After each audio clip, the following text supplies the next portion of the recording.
ये कहानी कृष्ण भक्त मीरा की है, जो बचपन से ही भगवान श्री कृष्ण की परम भक्त थी। इसीलिए उसके माता पिता ने उसका नाम मीरा रखा था। मीरा के पिता फलों का ठेला लगाते थे और माँ लोगों के घरों में बर्तन साफ किया करती थी। फिर भी घर चलाना बड़ा मुश्किल हो जाता था। वो सभी एक टूटी फूटी झोपड़ी में रहते थे। जैसे जैसे मीरा बड़ी होती जा रही थी, कृष्ण भक्ति में उसका मन और ज्यादा लगने लगा था। उसने अपनी झोपड़ी के कोने में भगवान कृष्ण के बाल स्वरूप को स्थापित किया हुआ था। वो अपने बाल गोपाल का पूरा ख्याल रखा करती थी। एक रात बहुत तेज बारिश होने लगी। मीरा की झोपड़ी में छत से पानी टपकने लगा और झोपड़ी में पानी भरने लगा। मीरा की माँ घबरा गई और मीरा से बोली, मीरा, ओ मीरा, जल्दी उठ बेटा, बारिश का पानी अंदर आ रहा है बेटा। मीरा को आवाज लगाने के बाद लीला अपने पति को उठाती है। तीनों घबरा जाते हैं। मीरा उठते ही सीधे अपने बाल गोपाल की मूर्ति को उठा लेती है और अपने माता पिता के साथ बाहर चारपाई पर बैठ जाती है। वो तीनों बारिश के थमने का इंतजार कर रहे थे, लेकिन बारिश नहीं रुकती, बल्कि पहले से भी तेज हो जाती है। धीरे धीरे झोपड़ी में घुटने तक पानी भर गया और सारा सामान पानी में बहने लग गया। ये देखकर मीरा के पिता रामू ने अपनी पत्नी लीला से कहा, लीला, पानी बहुत भर गया है, बारिश भी थमती नहीं। दिख रहा है हमें यहाँ से निकलना होगा। लेकिन हम जाएंगे कहाँ इतनी रात में? घर का लगभग सारा सामान पानी में बह चुका था, लेकिन मीरा ने अपने बाल गोपाल को कसकर पकड़ रखा था।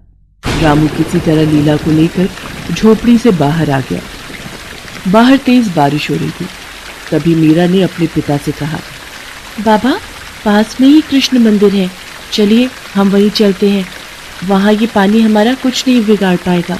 बिल्कुल सही कहा बिटिया, अब कृष्ण कन्हैया ही हमें बचा सकते हैं। लीला, जल्दी चलाओ। तीनों बारिश में भीगते हुए मंदिर पहुँचते हैं। मंदिर थोड़ी ऊंचाई पर था, इसलिए वो वहाँ पर सुरक्षित थे, लेकिन उनकी झोपड़ी पूरी तरह से बर्बाद हो चुकी थी। ये देखकर तीनों की आंखों में आंसू आ जाते हैं। लीला रोते हुए कहती है, हे भगवान, ये क्या हो गया? अब हम कहाँ रहेंगे, कहाँ जाएंगे हम? माँ, तुम परेशान मत हो, तुम देखना, मेरे बाल गोपाल सब ठीक कर देंगे। तीनों पूरी रात मंदिर में ही गुजारते हैं। मीरा श्री कृष्ण की मूर्ति को हाथ जोड़े देखती रहती है।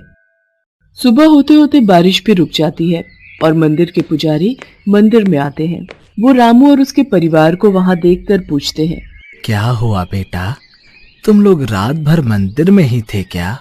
हाँ पुजारी जी, वो मेरी बेटी मीरा भगवान कृष्ण को बड़ा मानती है और कल उसने हमें इस मंदिर के बारे में बताया।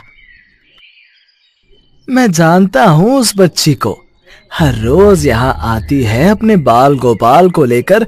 छोटी सी उम्र में इस बच्ची की भक्ति देखकर मैं तो दंग रह गया था।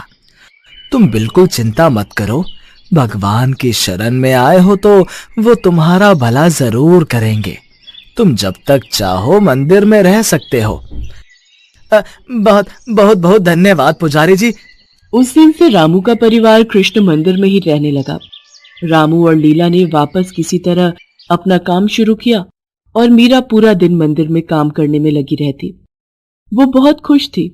उसे पूरे दिन भगवान श्री कृष्ण के पास रहने का मौका जो मिल गया था। वो बड़ी ध्यान से पुजारी जी को भगवान श्री कृष्ण का श्रृंगार करते देखती और ठीक वैसे ही अपने बाल गोपाल को सजा देती है।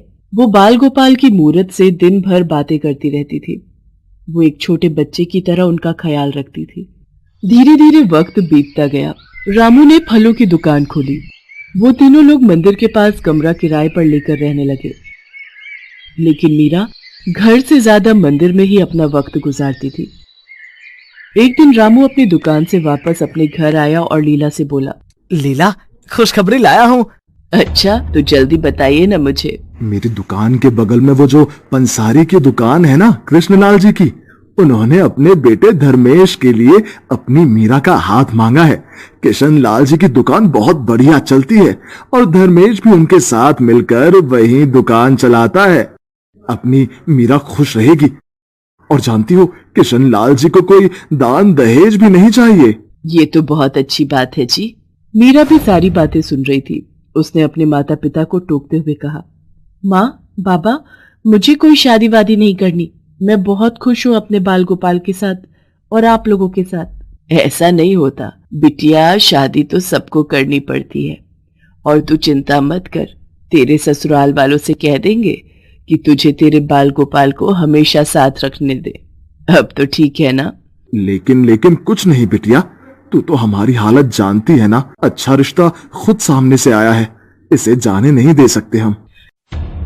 मीरा अपने माता पिता की बात मानकर धर्मेश से शादी कर लेती है, लेकिन धर्मेश को लेकर उसे जो बातें बताई गई थी वो उससे बहुत अलग था। उसका मन किसी काम में नहीं लगता था। वो सारा दिन आराम करता और शाम के वक्त दोस्तों के साथ नशा भी करता था। मीरा के ससुर किशनलाल ने धर्मेश के बारे में झूठ बोला था। पहले तो किशनलाल घर का खर्च उठाते थे, लेकिन लंबी बीमारी से लड़ते हुए कुछ ही साल बाद वो चल बसे। धर्मेश की आंखें तब भी नहीं खुली। किशनलाल की दुकान भी बंद हो गई। मीरा की सास का देहांत बहुत पहले ही हो गया था। ऐसे में धर्मेश और अपना पेट भरने के लिए मीरा ने लोगों के घरों में काम करना शुरू कर दिया। इन सब की वजह से मीरा अपने बाल गोपाल के साथ ज्यादा वक्त नहीं बिता पाई थी, जिसका उसको बहुत दुख होता था। एक दिन मीरा रात को काम करके वापस घर लौटी तो उसने देखा कि धर्मेश नशे में धुत चीजों को इधर उधर फेंक रहा है। वो मीरा के बाल गोपाल को भी जमीन पर गिराने ही वाला था कि मीरा ने उसे रोक लिया और गुस्से से बोली, ये क्या कर रहे हो? मेरे बाल गोपाल को हाथ लगाने की तुम्हारी हिम्मत कैसे हुई? धर्मेश मीरा को धक्का देकर जमीन पर गिरा देता है। तेरी हिम्मत कैसे हुई मेरे सामने ऊंची आवाज में बात करने की? जो दारू की बोतल लेकर आया था वो कहाँ है? मुझे दे जल्दी से, नहीं तो मैं तुझे घर से बाहर निकाल दूंगा अभी। मीरा उसे शराब की बोतल लेकर देती है और फिर रोती हुई अपने बाल गोपाल से कहती है, मुझे माफ कर दो कान्हा जी, अब से आप हमेशा मेरे साथ ही रहोगे। मैं आपको कभी अकेला छोड़कर नहीं जाऊंगी। धर्मेश का बर्ताव और स्वास्थ्य दिन पर दिन खराब होता जा रहा था। उधर मीरा अब मां बनने वाली थी, लेकिन फिर भी धर्मेश में कोई बदलाव नहीं आया। कुछ कमाकर घर लाना तो दूर, वो मीरा की कमाई भी उससे छीन लेता था और उन पैसों से नशा करता था। मीरा के माता पिता भी अब इस दुनिया में नहीं थे। मीरा बिल्कुल अकेली पड़ गई थी। हद से ज्यादा नशा करने की वजह से धर्मेश की तबीयत खराब रहने लगी। जल्दी ही वो बिस्तर पर आ गया। नशे की लत ने उसे मौत के करीब लाकर खड़ा कर दिया था। जब धर्मेश को इस बात का एहसास हुआ तो वो एक दिन मीरा से बोला, मीरा, हो सके तो मुझे माफ कर देना। समझ गया हूं कि माँ ने कितने पाप किए हैं और भगवान ने मुझे मेरे किए की सजा भी दे दी है। मैंने तेरी जिंदगी खराब कर दी है, इसके लिए मुझे माफ कर देना। ये धर्मेश के आखिरी शब्द थे। वो जा चुका था। मीरा उस दिन बहुत रोई। फिर अपने बाल गोपाल को देख उसमें थोड़ी हिम्मत जगी। कुछ ही महीनों बाद मीरा ने एक प्यारे से बेटे को जन्म दिया और अब वो अपने बेटे के लिए जीने लगी। उसने अपने बेटे का नाम चंदन रखा। धीरे धीरे चंदन बड़ा होने लगा और जैसे वो चंदन का ख्याल रखती थी और वैसे ही अपने कृष्ण जी का भी ख्याल रखती थी। पर चंदन को ये सब समझ में नहीं आता था। एक बार चंदन ने मीरा से पूछा, माँ, ये बाल गोपाल कौन है? वो मेरे सब कुछ है बेटा, उन्हीं की वजह से मैं आज जिंदा हूँ और तेरा ख्याल भी रख पा रही हूँ। ऐसे ही कुछ दिन बीत गए।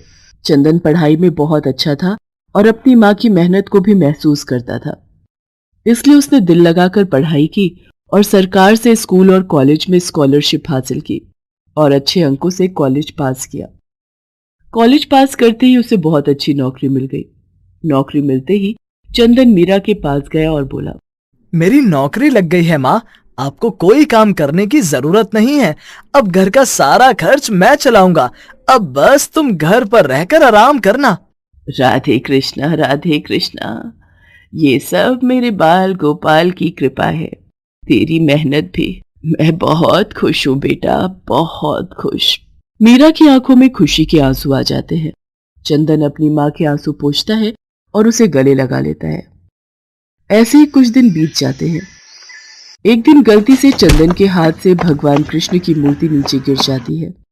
ये देखकर मीरा बहुत नाराज हो जाती है और गुस्से से कहती है, ये क्या किया तुमने? मेरे बाल गोपाल को गिरा दिया। ला, मुझे दे उन्हें। माफ कर दीजिए माँ जी, मैंने जानबूझकर ये नहीं किया। तभी मीरा देखती है कि गिरने की वजह से बाल गोपाल की मूर्ति कई जगह से टूट गई थी। अब वो घबरा जाती है और कहती है, चंदन, अभी जाकर डॉक्टर को बुला कर ले आ। चंदन अपनी माँ की आदत जानता था, इसी वजह से वो डॉक्टर को बुला लाया। चंदन पहले से ही डॉक्टर को सब कुछ समझा कर लाया था। डॉक्टर साहब, मेरे बाल गोपाल गिर गए थे, बहुत चोट आई है, आप इन्हें जल्दी से ठीक कर देंगे ना? डॉक्टर चंदन की तरफ देखता है और चंदन का इशारा देखकर वो बाल गोपाल की मरहम पट्टी करने का दिखावा करता है। फिर उन्हें मीरा को देते हुए कहते हैं, लीजिए माँ जी, ये ठीक हो गए। अभी कैसे? इतनी ऊपर से गिरे हैं मेरे बाल गोपाल।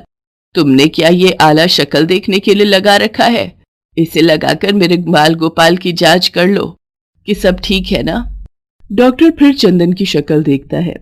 उसके इशारा करने पर फिर आला लगाकर जांच करने का दिखावा करता है। उसके बाद जो हुआ उसने डॉक्टर के होश ही उड़ा दिए। उसे बाल गोपाल की धड़कन सुनाई दे रही थी। उसने एक बार नहीं कई बार जांच की, पर हर बार उन्हें दिल की धड़कन की आवाज सुनाई दी। डॉक्टर के चेहरे का रंग ही उड़ गया। उसे ऐसा देख चंदन ने डॉक्टर से पूछा, क्या हुआ डॉक्टर साहब, तबीयत तो ठीक है? डॉक्टर आला देकर चंदन को भगवान बाल गोपाल की धड़कनों की आवाज सुनाता है। वो दोनों ही दंग रह जाते हैं। फिर मीरा उनसे आला छीन लेती है और कहती है, लाओ ये मुझे दो, पता नहीं क्या खेल कर रहे हो इतनी देर से। मीरा भी बाल गोपाल की धड़कन सुनती है, लेकिन चौंकती नहीं, बल्कि उसे अच्छा लग रहा था।